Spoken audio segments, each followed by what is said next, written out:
Assalamualaikum warahmatullahi wabarakatuh. Waalaikumsalam Waalaikumsalam warahmatullahi warahmatullahi wabarakatuh. wabarakatuh. Wabarakatuh. Pada kesempatan malam ini kami ingin mempresentasikan proyek yang kami buat, yaitu dengan membuat animasi sederhana menggunakan Visual Studio dengan menggunakan bahasa C.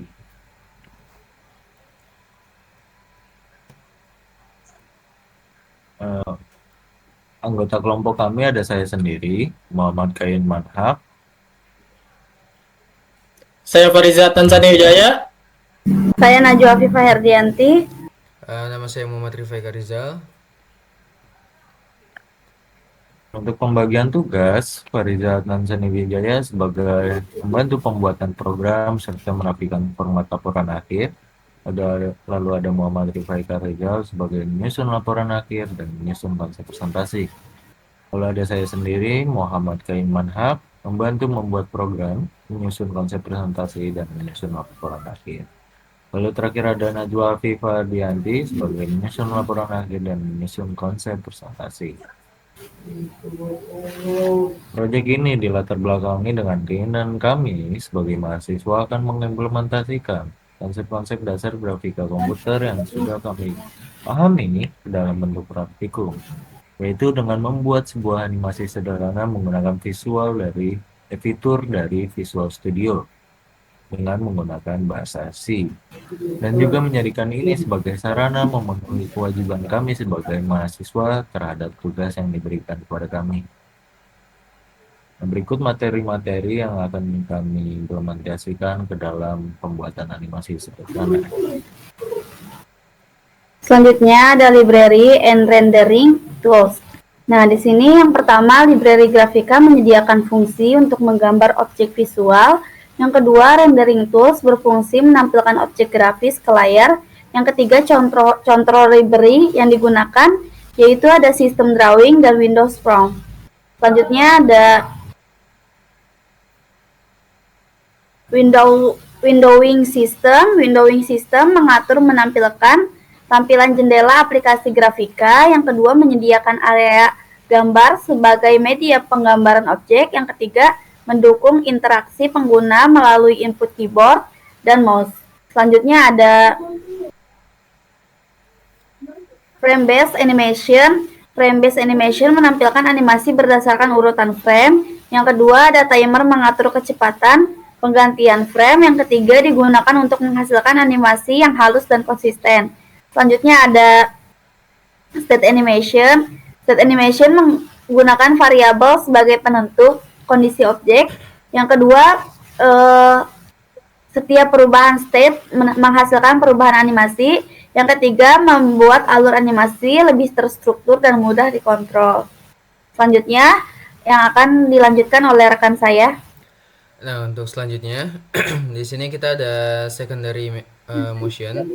Yang dimana secondary motion ini itu kita ada 3 poin, yaitu secondary motion ini itu merupakan gerakan tambahan dari animasi utama yang bertujuan untuk membuat animasi untuk terlihat lebih alami. Seperti untuk contohnya itu ada ayunan, goyangan atau gerakan kecil sebagai pendukungnya. Nah, lanjut untuk physical based animation. Di sini untuk physical based animation itu dia tuh menggunakan konsep fisika yang sederhana dengan memanfaatkan kecepatan dan gravitasi dalam perhitungan gerak, yang dimana nanti akan menghasilkan animasi yang lebih realistis seperti itu. Nah, untuk selanjutnya di sini kita ada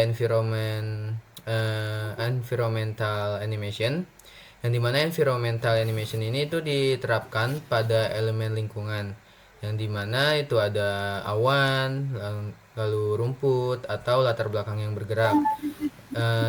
Dia tuh jadi memberikan kesan hidup dan dinamis pada tampilan itu. Nah, untuk selanjutnya di sini kita ada rendering dan restorasi. Ya, untuk rendering untuk rendering itu dia merupakan proses menampilkan objek grafis ke layar, yang dimana restorasi juga mengubah objek vektor menjadi piksel. Lalu untuk tahap akhirnya sebelum visual ditampilkan kepada penggunanya. Mungkin selanjutnya kita bakal masuk ke bagian demo aplikasinya yang akan didemokan oleh rekan saya. Oke, di sini saya akan menjelaskan secara ringkas fungsi-fungsi dalam program saya. Pertama, dalam baris 1 sampai baris 11 itu mengatur library, struktur form, dan timer. Dan dari baris 12 sampai baris 42, 46 yaitu untuk mengatur status animasi, gerakan dasar, fisika lompat, lingkungan, inisiasi form, dan dari baris 49 sampai 67 itu adalah event tombol. Dari baris 69 sampai selesai itu penghitungan frame dan proses menggambar. Nah, di sini saya akan tunjukkan aplikasinya. Di dalam ketika memulai aplikasi, kita akan ditunjukkan dengan 3 tombol. Pertama dengan tombol mulai untuk memuat gambarnya. Nah, ketika tombol mulai dipencet, di layar akan ditampilkan hasil-hasilnya. Nah, terus ada tombol lari untuk bergerak. Dalam tombol lari ini, rumput akan bergerak ke belakang agar terlihat seperti kucingnya berjalan. Nah, lalu tombol lompat.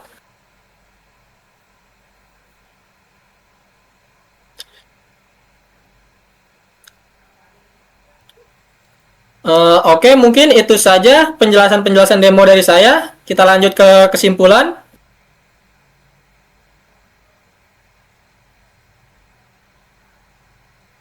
Jadi kesimpulannya, sistem animasi grafika ini merupakan rangkaian proses yang saling terhubung. Kita dari pemilihan library, lalu menyusun struktur program, hingga proses rendering akhir. Nah, timer dan animasi looping yang mengatur konsentrasi waktu, sementara tadi state based animation, micro motion dan simulasi fisika ini kita buat meningkatin keteraturan serta realisme dari geraknya tersebut. Dukungan optimasi rendering dan event driven animation memastikan animasi berjalan halus dan juga responsif. Jadi seluruh tahapan ini berpadu pada proses rendering akhirnya on time. Jadi sebagai wujud akhir dari animasi yang terlihat oleh pengguna. Baik, mungkin sekian aja dari kelompok kami. Saya akhiri. Wassalamualaikum warahmatullahi wabarakatuh. Waalaikumsalam. Waalaikumsalam warahmatullahi wabarakatuh.